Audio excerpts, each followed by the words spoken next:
नमस्कार, मी प्रिया तुमचं मनापासून स्वागत करते चव मराठी मातीची या यूट्यूब चॅनलमध्ये। आज आपण बनवणार आहोत मुगाच्या डाळीचं झणझणीत आणि चटपटीत असं वरण। तर हे वरण कसं बनवायचं याची डिटेल रेसिपी आज आपण बघणार आहोत।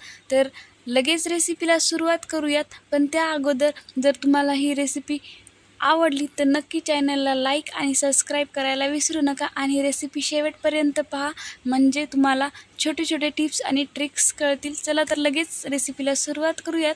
तर आपण बघूयात जे इन्ग्रेडियंट लागणार आहेत या रेसिपीसाठी ते। तर इथे मी 1 वाटी मुगाची डाळ 3 शिट्ट्या लावून कुकरला शिजवून घेतलेली आहे आणि सोबतच घेतलेला आहे 2 बारीक चिरलेले कांदे, 2 बारीक छोटे छोटे टमाटे बारीक कापून घेतलेले आहेत। त्याचबरोबर हिरव्या मिरच्या आहेत 4 ते 5 आणि कोथिंबीर, कढीपत्ता आणि लसूण आहे 7 ते 8 पाकळ्या।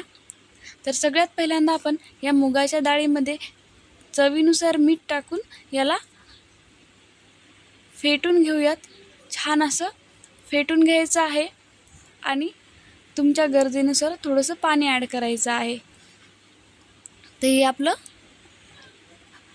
तडक्याची प्रोसेस तयार आहे। तर सगळ्यात पहिल्यांदा आपण मिक्सरला हिरव्या मिरच्या आणि लसूण हा बारीक काढून घेणार आहोत।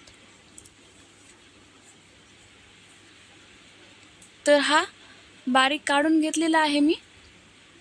तर या वाटीमध्ये काढून घेऊयात।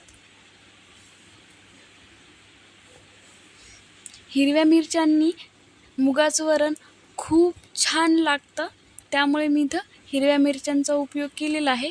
तर कढईमध्ये सगळ्यात पहिल्यांदा आपण तडक्यासाठी तेल टाकून घेऊयात। तुमच्या आवडीप्रमाणे इथं तेलाचा उपयोग तुम्ही करू शकता।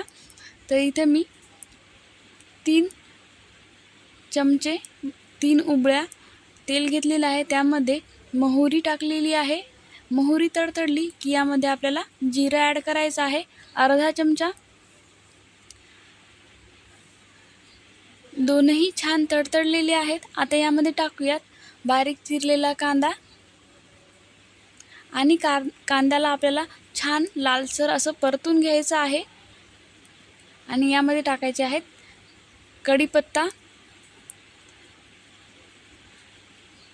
कढीपत्त्यालाही छान परतून घेऊयात आणि यामध्ये आपण बारीक चिरलेला टोमॅटो ॲड करूयात।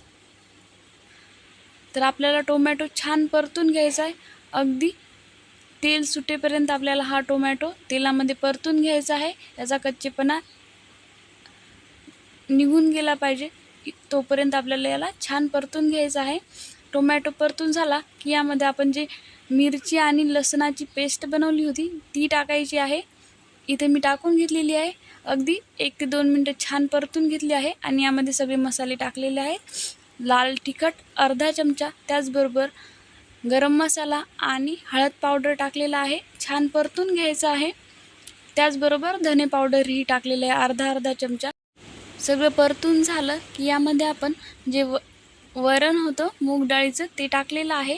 छान तडका बसलेला आहे आपल्या वरणाला आणि 5 ते 7 मिनिटं याला छान उकळी येऊ द्यायची आहे आणि हिरवीगार कोथिंबीर टाकून याला सर्व करायचं आहे। तर 5 ते 7 मिनिटं होईपर्यंत आपण याला छान उकळी येऊ देऊयात। गरज असेल तर तुम्हाला वाटलंच तर तुम्ही यामध्ये पाणी ॲड करू शकता। जर तुम्हाला घट्ट वरण पाहिजे असेल तर नाही केलं तरी चालेल। तर हिरवी कोथिंबीर मी वरून टाकलेली आहे आणि आता याला छान एक उकळी येऊ देऊयात आणि आपलं जे मुगाचं वरण आहे ते खाण्यासाठी अगदी रेडी आहे। तुम्ही कशासोबतही खाऊ शकता, पोळीसोबत, भातासोबत खूप छान लागतं। भाजीला काही नसलं घरात तर नक्की हे वरण बनवून पहा। खूप सोपी रेसिपी आहे, जास्त इन्ग्रेडियंटही लागत नाही आणि खायलाही पौष्टिक असतं आणि खूप छान लागतं। तर हे सर्व करून घेतलेलं आहे मी। यावर थोडीशी कोथिंबीर टाकूयात आणि बघू शकता हे वरण कशा प्रकारे तुम्ही झालेलं आहे। आणि रेसिपी जर तुम्हाला आवडली तर नक्की चॅनलला लाईक आणि सबस्क्राईब करायला विसरू नका. आणि ही रेसिपी तुम्ही शेवटपर्यंत पाहिली त्यासाठी धन्यवाद.